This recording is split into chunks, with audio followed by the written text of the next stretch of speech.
Bueno, nuestra primera invitada del día de hoy es Dolores Gandulfo, es la directora del Observatorio Electoral de la Conferencia Permanente de América Latina y el Caribe, la COPAL, directora ejecutiva de Política Institucional de la Defensoría del Pueblo de la Ciudad de Buenos Aires y profesora de Relaciones Internacionales de la Universidad del Salvador. Bienvenida, Dolores, una vez más a Patria Grande Latinoamericana, nuestro compromiso. No, muchas gracias a ustedes por la invitación, siempre es un placer estar en estas mañanas hablando de Latinoamérica. ¿Qué tal, Bueno, Dolores? ¿Cómo estás? Hola, Disculpame, Julio. Acá Julio te habla. Hola. Dolores, ¿cómo estás? Vos sabés que ahí hemos accedido a un trabajo que hizo el Observatorio de la Conferencia Permanente de Partidos Políticos de América Latina y el Caribe, que es comportamiento electoral en tiempos de pandemia. ¿Sí? ¿Puede ser? ¿De qué se trata? ¿Nos podés comentar un poco? Bueno, a ver, contarles que obviamente desde el Observatorio Electoral de la COPAL monitoreamos a través de misiones de observación los procesos electorales en la región, y naturalmente el año pasado, cuando se declaró la pandemia en el mes de marzo, bueno, fue todo un proceso, porque obviamente así como se trastocó y lo seguimos viendo en nuestras sociedades a partir de la pandemia, todas las actividades de la vida en sociedad, bueno, los procesos electorales no quedaron ajenos a eso. Visualizamos que a nivel mundial se estaban postergando varios de los procesos electorales, el 75% en el 2020 modificó un cambio en el cronograma electoral, y eso hizo que también empecemos a poner el foco naturalmente en el comportamiento electoral, la percepción de los ciudadanos respecto a si ir a votar, si ir a ejercer su derecho al voto ponía en riesgo su derecho a la salud. Entonces, desde ese marco, así como también estuvimos monitoreando in situ los procesos electorales, porque por suerte la pandemia no nos impidió poder estar presentes el año pasado, por ejemplo, en República Dominicana, en Bolivia, este año en Ecuador, en Perú, en El Salvador, en Honduras y México. Bueno, hicimos un despliegue, controlamos obviamente también cómo se estaban llevando adelante los protocolos sanitarios, también las buenas prácticas. Naturalmente tuvimos elecciones hace poquito en Argentina, el proceso de primarias, y uno puede ver que todos los protocolos que se utilizaron tienen que ver también con lo que fueron experimentando otros países antes que tuvieron elecciones durante la pandemia, sobre todo el año pasado. Y en ese sentido también es importante pensar, bueno, ¿cuál es la participación? Nosotros lo que observamos como primeros hallazgos en el informe tiene que ver con que si bien el año pasado uno puede observar una leve disminución en alguno de los procesos electorales, el caso, por ejemplo, de República Dominicana, el caso de Brasil, que tuvo elecciones municipales, no así el caso de Bolivia, que obviamente, y lo hemos conversado en alguna oportunidad, era un caso naturalmente que despertaba mucho interés, porque era la idea de poder recuperar el proceso democrático luego de un año de dictadura, y eso se visibilizó, que la ciudadanía tenía una vocación democrática, porque el 87% de la población en Bolivia participó, siendo el histórico de la participación 80%, pero por eso lo sacamos de quizás la tendencia del año pasado, porque tenía una carga muy importante a la hora de reivindicar los derechos que habían sido violados durante el año de la dictadura.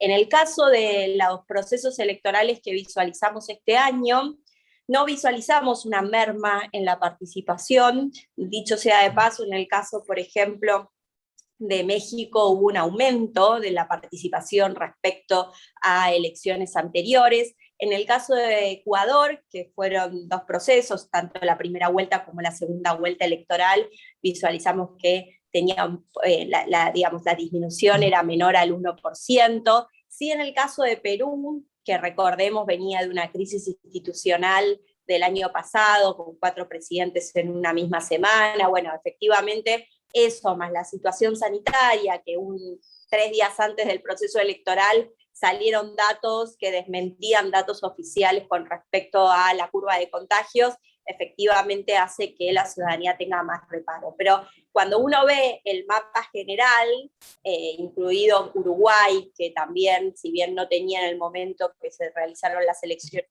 un número alto de contagios, hubo una participación muy alta. Recordemos que siempre Uruguay tiene una participación electoral que se mantiene en una tendencia alta. Y otro de los factores que relevamos también en el informe, sobre todo el año pasado, que fue el momento de, obviamente, mayor incidencia de la pandemia en la región, tenía que ver con la curva de contagios, con esta idea de si el día del proceso electoral, el día D, que muchos le llaman, tenía un impacto 14 días posterior en lo que es la curva de contagios. La verdad que no hay ningún elemento que muestre que el día del proceso electoral impacta en un aumento de los contagios. Muy por el contrario, uno puede visualizar que esos aumentos tienen mucho más que ver, y el caso de República Dominicana lo demostró, que la apertura económica, la apertura de las industrias, en ese caso del turismo, 2 meses antes del proceso electoral, obviamente impactó mucho más que el día del proceso electoral. Así que eso es un poco a grandes rasgos, igual está a disposición en la página web de la COPAL el informe, pero a grandes rasgos algunos de los hallazgos del informe. Una cosa más que también es relevante es que si bien en esos casos que les anticipaba tuvo una leve disminución, no hubo ninguna fuerza política, ni la ciudadanía, ni los medios de comunicación que hayan intentado deslegitimar el proceso electoral en virtud de esa leve disminución en la participación. Y creo que eso también es importante para nuestras democracias. Sí, absolutamente. Sí, yo quería hacerte una pregunta respecto de nuestra situación en Argentina y esta última elección. Si habría que hacer alguna consideración en particular, algo que destacar. A ver, en primer lugar, yo creo que si uno tiene en cuenta los históricos, sobre todo, yo siempre digo que hay que comparar. Es muy difícil la comparación, ¿no? Pero si uno tiene que comparar, porque entendemos que hay procesos sociales que influyen, si uno tiene que comparar procesos electorales, lo tiene que hacer con la elección del mismo tipo. Entonces hoy tendríamos que comparar la participación electoral de las pasadas elecciones de primarias con las elecciones de primaria de las legislativas del 2017. En esa oportunidad hubo un 72% de participación a nivel nacional. Hoy estamos hablando que en el último proceso hubo 67% de participación electoral. Si uno considera que las excepciones a la hora de pensar en la participación se ampliaron, porque uno obviamente si estaba cursando la enfermedad o contagiado, si era un caso sospechoso, si era un contacto estrecho, bueno, se han aumentado naturalmente las excepciones a la hora de poder exceptuarse del voto. La verdad que no es una baja considerable y creo que hoy tenemos que visualizar más qué es lo que va a pasar en noviembre en un proceso de las generales. Sí creo, y esto en virtud de la observación que nosotros desde la Defensoría del Pueblo de la Ciudad de Buenos Aires, que tenemos un observatorio electoral ya hace 12 años que hace observación en la ciudad, lo que uno podría prever, y esto pasó también, por eso digo que muchas veces las experiencias que han pasado en otros lugares de la región sirven a la hora de pensar los protocolos en nuestro país. Recuerdo que cuando nosotros observamos el proceso en Ecuador, durante la primera vuelta se cumplieron muy bien los protocolos al interior de los establecimientos y el problema principal había tenido que ver con las largas filas al exterior de los establecimientos y el ordenamiento al exterior. Entonces, yo creo que en virtud de la experiencia del proceso de primarias, creo que hay que pensar de cara a noviembre, creo que sería muy oportuno repensar lo que es el ordenamiento del exterior, si hay que cortar la calle, si hay que poner como si, porque quedó muy heterogéneo, hubo escuelas donde naturalmente hubo personas que estuvieron como muy atentas a poder reordenar el exterior y ponían una fila por mesa y no una fila larga que no podías identificar de qué mesa era. Creo que en ese sentido me parece que de cara al proceso electoral de noviembre, esa es una de las cuestiones que deberíamos tener en cuenta. Y la segunda, en el caso de la ciudad de Buenos Aires, tiene que ver con la población migrante. Recordemos que en esta elección se incorporó automáticamente al padrón más de 400.000 migrantes. Veníamos de un padrón electoral de 20.000 migrantes y por lo tanto eso implicó un desarrollo, un despliegue en lo que es la organización electoral donde había muchas más mesas de migrantes, en un padrón que hasta el momento era un padrón ficticio, en el sentido de que había mucho desconocimiento de si efectivamente esos 400.000 migrantes iban a concurrir a votar. Creemos que hay que trabajar mucho de cara a noviembre en seguir comunicando, difundiendo que efectivamente tienen este derecho, y trabajar también porque obviamente las autoridades de mesa tienen que estar presentes, bueno, todo el desarrollo que sí para un proceso electoral apunta. Creo que esas serían dos cosas para tener en cuenta ¿Y de cara a noviembre. cómo fue la participación migrante Mira, comparativamente? sobre el padrón fue de 400.000, hubo 70.000 participantes. O sea, estamos hablando de casi el 17%, lo cual Claro. aumenta en relación, el histórico de esos 20.000, 20 y pico de mil que teníamos en el padrón histórico, era de un 10% la participación. Por lo tanto, ha aumentado en términos tanto absolutos como relativos la participación. Pero bueno, obviamente todavía es menor si uno lo tiene en cuenta de la posibilidad que tienen los migrantes de poder participar. Y en virtud de los resultados, han sido resultados, yo diría, muy fragmentados. Si bien obviamente las dos fuerzas políticas, las dos coaliciones, digamos, a nivel nacional más importantes, tuvieron una elección pareja en el resultado, luego fue también muy fragmentado, para que se dé una idea, casi el 40.000 de esos 70.000 se distribuyen entre las dos coaliciones prioritarias o más fuertes, y el resto, los 30.000 restantes, se fragmentaron casi en 7, 8 fuerzas, por lo tanto está bastante fragmentado el voto, se podría decir. Sí, y ahí voy a volver atrás con la cuestión organizativa que habías planteado. Yo voto en Cava, y sí, me llamó la atención el tema. Yo no tuve problemas, no sé por qué. Es más, tuve menos problemas que en otras ocasiones para votar. Y voto en una escuela bastante grande, pero en otras ocasiones estaba colapsado siempre, no había horario en el que ir. Sin embargo, esta vez lo hice muy bien por la mañana, rápido. Pero después me dediqué a observar el resto de otras escuelas, yo estoy en la Comuna 15, de la Comuna, en la 13 también, y sí vi este fenómeno de la gente en las calles, que me empezó a sorprender, porque como yo hice una votación tan fluida, tan